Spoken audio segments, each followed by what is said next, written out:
Multiplayer definitely is at the centre of Crackdown 2. Non-stop crazy action. It's a very physical game. You can ram people out of the way and it flips them up and they spin off into the sky. With plenty explosions. Just general awesome action all round. Picking up vehicles, throwing them across the road. A multitude of weapons at your disposal. If you can break it off, you can use it and you can hit people with it. It can just cause complete devastation. We just thought, right, well, let's go all out. Let's give them as much as we possibly can. In order to make things clean, you destroy everything. You know, fire cleans all.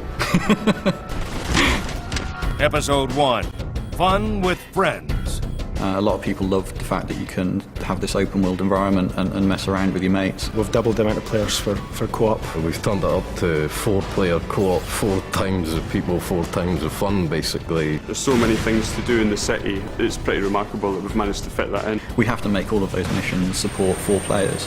And not only that, we have to make sure that those missions are supported for 4 players playing 4 different missions scattered around the world of Pacific City.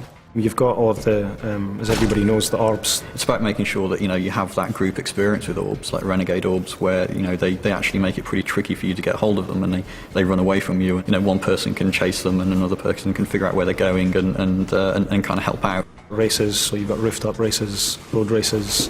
You've got all the achievements in the game as well, and there are a bunch of stats that we track that also go on leaderboards. I'm getting excited, citizen. Must remain composed.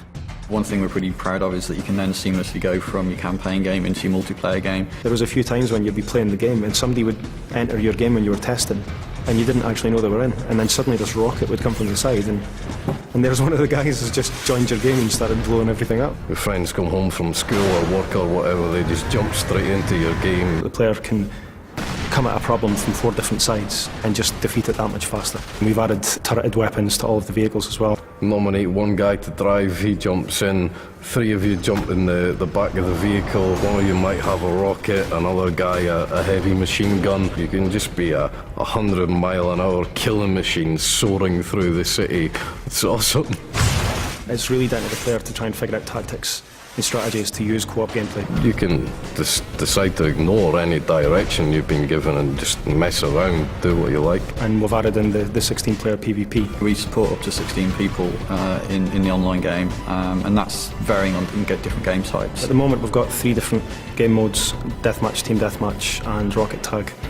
Rocket Tag's a little bit different.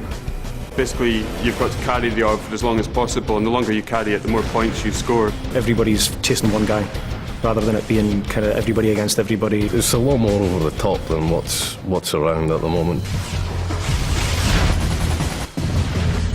We want people to play it as long as possible and really create, you know, a community for Crackdown.